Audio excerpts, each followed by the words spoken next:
Hello, my name is Anneshia Freeman. I'm also known as the Locksmith because I make keys for locks in the mind. I'm a master's level therapist, and my specialty is cognitive restructuring, meaning I introduce people to dysfunctional, unconscious beliefs that make decisions for them without their conscious awareness.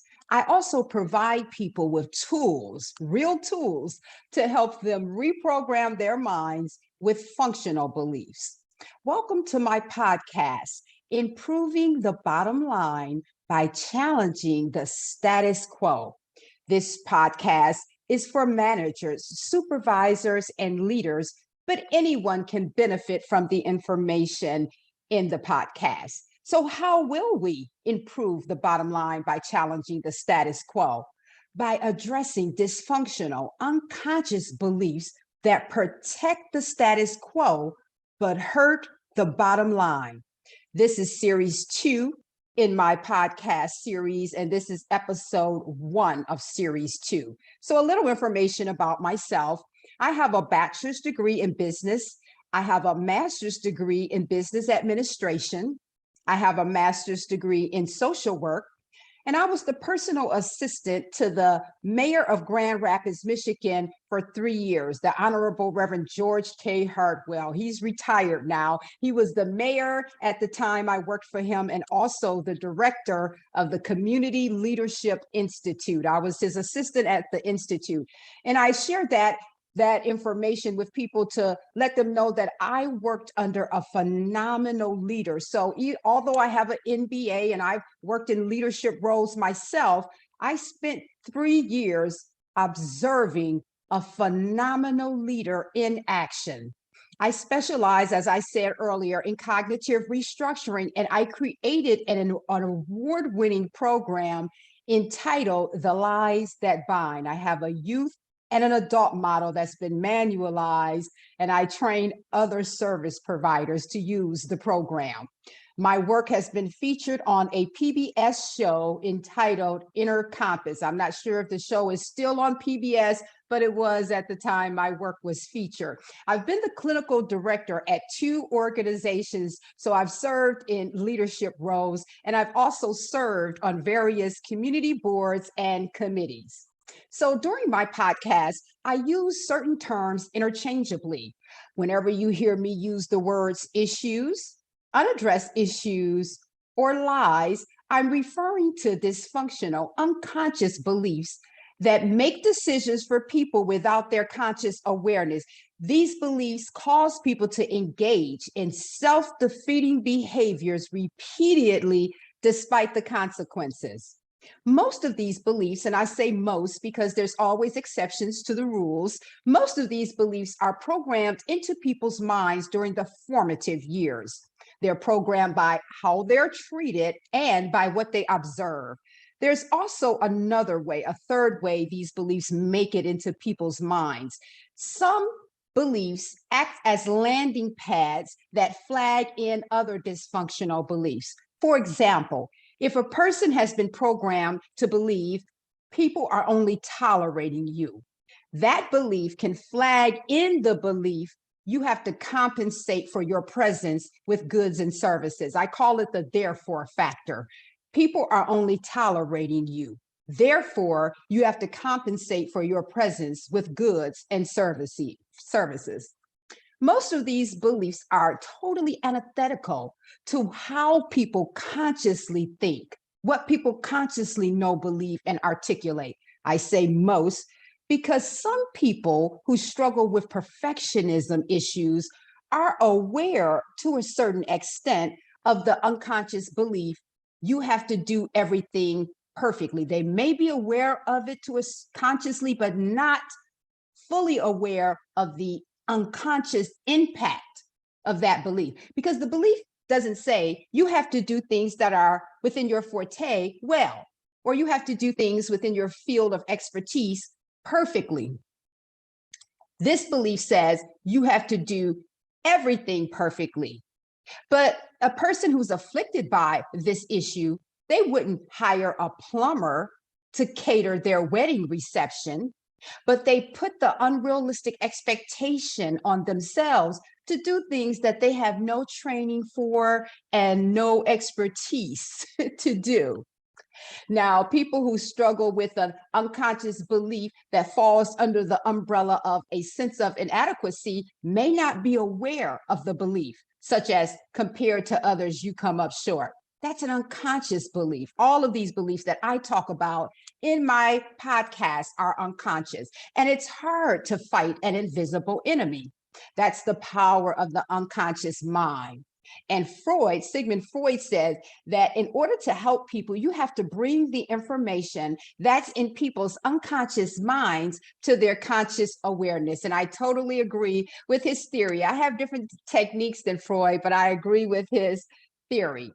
So let's talk about how we're going to improve the bottom line by challenging the status quo. And we're going to do that by addressing a belief I've nicknamed as the don't ruffle any feathers belief.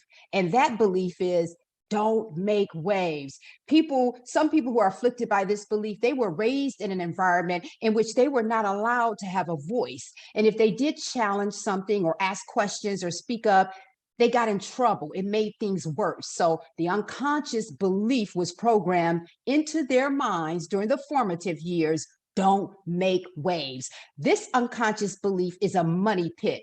It makes people protect the status quo that may be hurting the bottom line.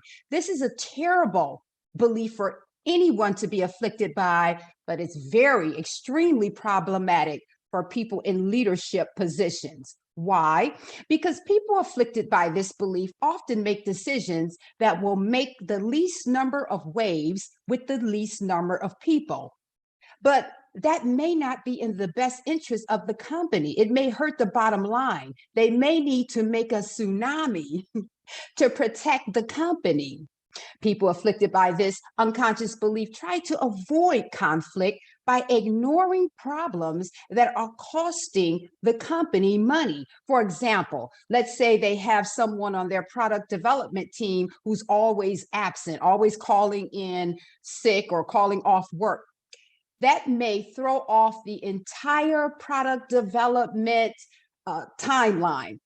But the person that needs to be confronted may have a very aggressive communication style. They may have a very strong personality. And so a person afflicted by the unconscious belief, don't make waves, may be afraid to confront the person, so they ignore the problem. People afflicted by don't make waves often try to shut down or ignore individuals who are not afraid to challenge the status quo. But these people often have innovative ideals that can improve the bottom line. But when these people who are not afraid to challenge the status quo speak up at meetings, sometimes leaders who are afflicted by the unconscious belief don't make waves will try to shut them down because they notice the reactions of other people.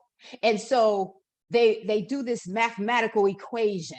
They would rather make a wave with one person that they're shutting down than make a wave with 10 people who are not comfortable, who are uncomfortable with change, who does not like to hear the individual who expresses innovative ideals.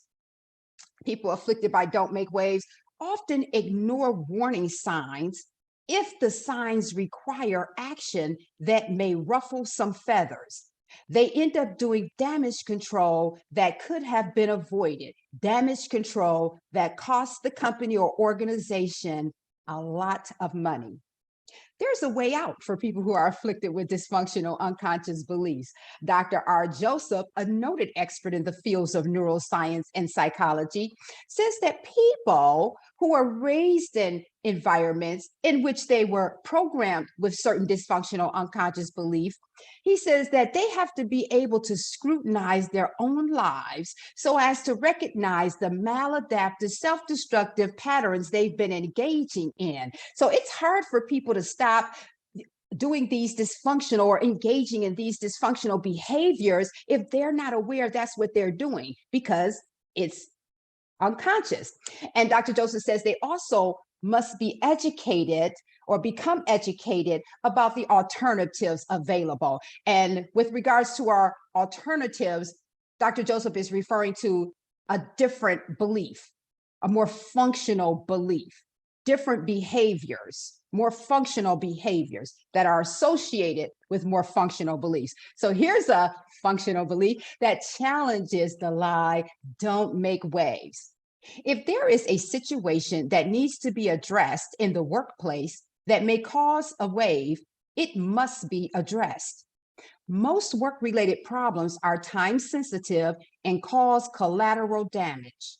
For example, a project falling behind because one of the team members is frequently absent could affect the entire company. If the team leader is afraid to confront the always absent person, then it's a good chance this lie is in play.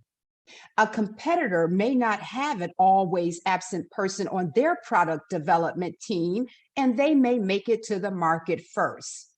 This lie can make a supervisor promote someone who is not the best fit for the promotion.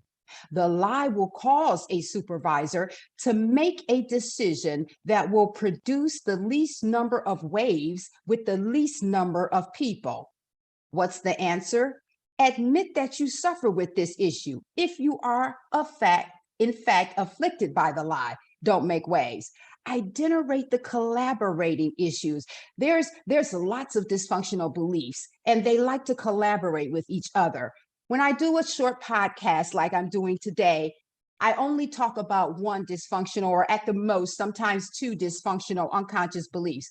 But I offer one-day trainings for companies and organizations in which we deconstruct 8 to 10 dysfunctional unconscious beliefs that produce certain common problems that hurt the bottom line. So we're going to identify the collaborating issues, perfect the deactivation code. So this functional belief is what I refer to as a deactivation code. It has the power to deactivate the dysfunctional belief, don't make waves, and practice addressing and confronting situations. So here are some strategies for people who are afflicted by the belief, don't make waves. These are strategies that address the dysfunctional behaviors associated with that dysfunctional belief. So for the behavior of making decisions that will make the least number of waves with the least number of people, make decisions with the bottom line in mind. Start quantifying your decisions. Like I said earlier, I have a master's in business administration, and one of the most important things that they taught us, and we learned this throughout the entire MBA program, was how to quantify decisions. Utilize the skill set the lie created of diplomacy to help you make changes as palatable as possible. So I do an advanced training. It's also a one-day training entitled There's Gold in the Ills. Every dysfunctional unconscious belief produces a skill set. And I can teach people how to deconstruct a dysfunctional belief, remove the negative components, and keep the skill set that it produced. So for people who struggle with don't make waves, they have mastered diplomacy over time. They've just been using it in a dysfunctional way. But once they get free from the dysfunctional aspect of the belief that keeps them from speaking up or addressing conflict or addressing problems and dealing with conflict appropriately, they still know how to present things in a diplomatic way. So they can you can use the skill set when you have to make a wave of diplomacy to make the change as palatable as possible. People still may not like the taste of the change, but the change that the leader needs to make may protect the company from going bankrupt, and people can digest the change a little better than being unemployed because the company went bankrupt. For the behavior of trying to avoid conflict by ignoring problems that are costing the company money, reframe your thought process about conflict. The dictionary defines conflict as a state of disagreement or disharmony between persons or ideals. Conflict is normal. And a lot of people who struggle with dealing with conflict, they act as if conflict shouldn't exist. It's a normal part of life. It's a normal part of life, whether you're talking about your personal life and or your professional life. Quantify how much money addressing the problems will save the company. For the dysfunctional behavior of trying to shut down or ignore people who are not afraid to challenge the status quo, create an atmosphere of continuous quality improvement, or a culture of continuous quality improvement, so people are not afraid to speak up and give recommendations for innovative changes that may challenge the status quo. Allow people to speak at meetings who are not afraid to challenge the status quo. But I also recommend you provide trainings on communication styles, because sometimes people use aggressive or passive aggressive communication when they're speaking up, which makes others shut down. So you can teach people who like to speak up how to use an assertive communication style so that people can be more receptive to the information that they're providing. For the behavior of ignoring warning signs, if the signs require action that may ruffle some feathers, do warning signs trainings to normalize paying attention to them, and quantify the amount of money ruffling feathers will save the company. So that's all for this particular episode of my podcast. If you would like more information about my work, or if you're interested in bringing me in to conduct a training for your company or organization, you can contact me via email at afreeman@AnnesiaConsulting.com.